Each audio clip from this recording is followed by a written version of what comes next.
standing here not as your academic officer, but as your student affairs officer / your extension services coordinator / your marketing director / your SDO and your publication and your NSTP coordinator.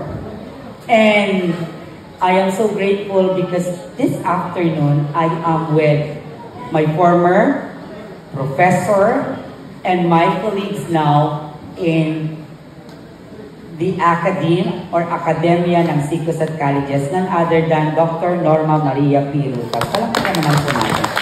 Our academic officer, our quality assurance officer, and our research director. Joining us this afternoon, we have with us, of course, the unbeatable and the ever-dynamic and ever-supportive Program Head of the College of Criminal Justice Education, none other than soon-to-be Dr. Gilbert Salion. And to the members of the faculty of the College of Criminal Justice Education embodying the BS Forensic Science and BS Criminology, andyan po ang ating mga teachers. We have Sir Agatep, Ma'am Belen, Ma'am Gaku, Ma'am Marsua, Sir Soriano, and Ma'am Dingle, and also Ma'am Arabe, and Ma'am Carmel. And alam ko yung mga iba nandyan lang sa mga iba't ibang upuan. Ayan, why don't you give them a round of applause? Tapos na po ang pangangampanya ni Doc Yari.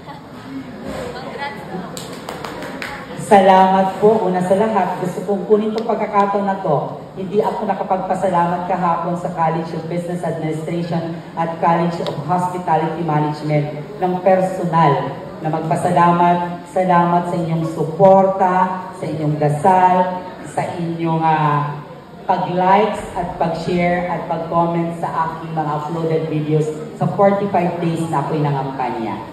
In behalf of my family, I would like to say thank you dahil sinuportahan niyo ako ng todo-todo. Salamat, my SICUS at family. Pero hindi po yun yung rason kung bakit po nandito ako, maliban sa makikikain ako. Nandito ako dahil unang sa lahat, alam naman ninyo sa sarili ninyo, nakakasagsagan ng pandemic, kayo'y naging estudyante ko. Itaas nga yung kamay ng kung sino dito yung hindi man lang naging estudyante ni Doc Yari. Pakitaas. Dalawa lang, tatlo lang. Ito yung mga transferee galing ng Don Mariano Marcos Memorial State University, Mid-La Union Campus at galing ng St. Louis College. Bilang lang yan, wala pang 15. So most of you here, nagagraduate, ay naging bahagi ng aking PE3, the First Aid and Water Survival. Sana memorize niyo pa rin po ang different pulses found in the body. Tama po ba? Sana memorize niyo pa rin ninyo yung iba't ibang vital organs ng ating katawan. Tama po ba? Yung 5 vital organs, sana memorize niyo pa rin po yung mga SOP natin pagdating sa first aid at sa water survival. Tama po ba? Sa aking mga magsisitap pagtapos na mag-aaral ng SICUS at Colleges, ako'y nagagalak nang makita ko kayo na ilang araw na lang kayo aakyat sa tablado para tanggapin ang pinakamakinam at pinakamasarap na regalo ninyo sa inyong sakripisyo at sa sakripisyo ng inyong mga magulang. Tama po ba? At magpalakpakan naman po yung minsan hindi siguradong gagraduate.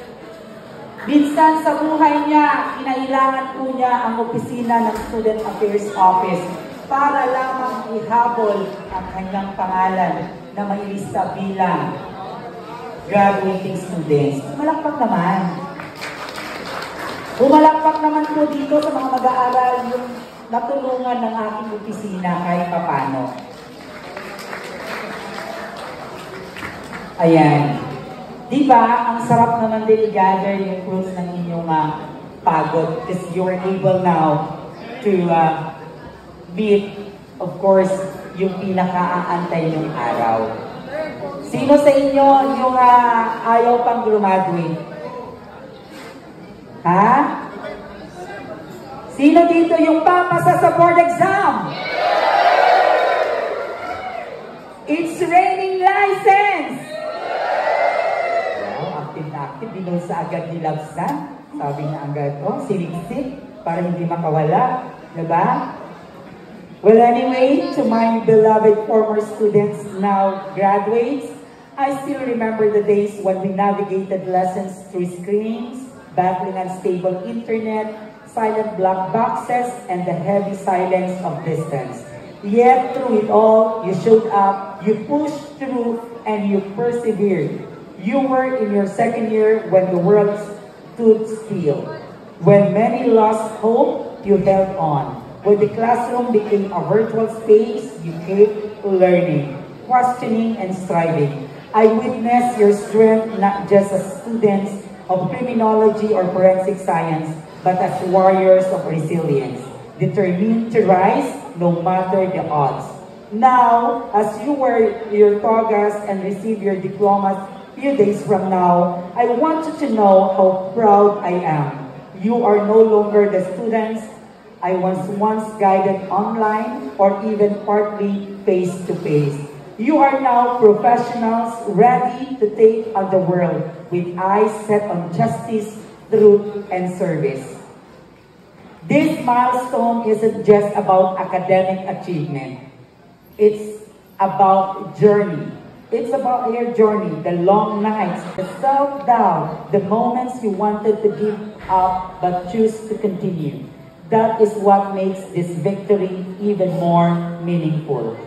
Carry forward the values you've lived through adaptability, persistence, empathy.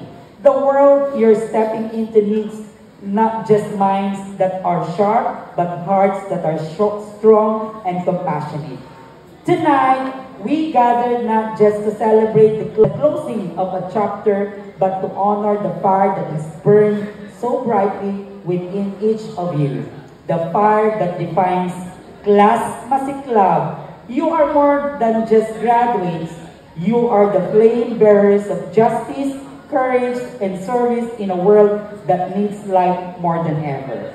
In your years with the halls of SICAs at colleges, you've trained not only your minds but also your hearts, learning discipline, integrity, and resilience. You've stood tall through challenges, persevered through uncertainties, and emerged stronger, wiser, and more determined. The ball is more than just a night of glitz and glamour. It is a salute to every sleepless night, every exam conquered, every moment of doubt turned into confidence. It is as a reflection of your collective journey, your triumphs, and your transformation. As you step beyond these walls, may you never forget the roots that nurtured you. Let Masiklab be more than just a name. Let it be your legacy, a burning passion for your truth, an unwavering stand for justice, and a relentless spirit to serve. Congratulations, Class Masiklab. Dance tonight like it's your last night as students. And rise tomorrow as the defenders of peace, the guardians of law, and the embodiment of change this nation deserves. Let your fire light the way. The future awaits you. Congratulations, Class Masiklab 2025.